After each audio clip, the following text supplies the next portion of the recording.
Hyper.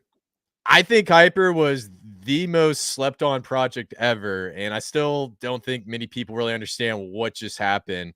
And I remember going on live stream and just check out the price, and we saw the Vortex release on day 98.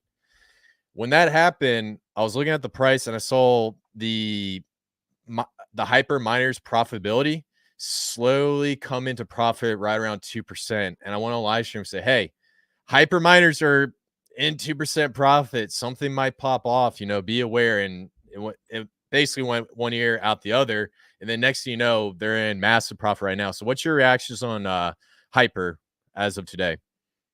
Yeah. So with Hyper, we wanted to do a faster version of TitanX, so Hyper doesn't deflate as much. It's kind of like the compounding system within the ecosystem. So for the people that don't know Hyper, the way it works is you use Ethereum to start miners, similar to TitanX. But Hyper does a double buy effect. So it takes the Ethereum, it buys TitanX, and then buys Hyper via the TitanX Hyper pair. So you get the TitanX price moving up, and you get the Hyper price moving up. So you get the double buy effect. So you get twice the price performance by routing it through the two pairs instead of just Ethereum Hyper.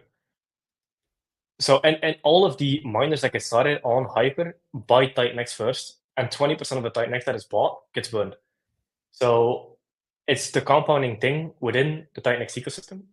Now we're building something on DragonX that will operate very similar to this. We're making a lot of tweaks to it, but that will require liquid TitanX instead of Ethereum. So people will need TitanX to participate in that.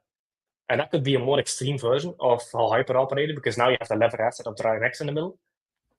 Because what kind of happened with the Hyper launch is Hyper launched and then the TitanX price went down 50%. And since Hyper price is priced in TitanX, the miner ROI also went down 50%. So if it's 20x miner ROI, it dropped down to 10x because the TitanX price dropped. So that's kind of the effect you have on the lever asset. It can go both ways. It can go up or down, and that massively impacts the miner ROI. So with the thing that we're building on DragonX will be in the middle, and it will burn DragonX. So DragonX is already a hyperdeflationary project. I think 20% of the supply is burned. So now we're doing this hyperdeflationary asset in the middle, lever thing, to keep the miner ROIs high. So this system is fucking sick. Like, I think with TitanX, the way of doing the mining where all the value goes back to the community is really unique and first of its kind. I think people really like it, and especially if you have these like flywheels across the ecosystem that push all the prices up together. The more of these flywheels you create, and you give people different avenues. Like, some people care about like Ethereum staking, and then they go to Blaze. Some people care about compounding, and then they go to Hyper. Some people care about store of value, and then they go to TitanX or DragonX.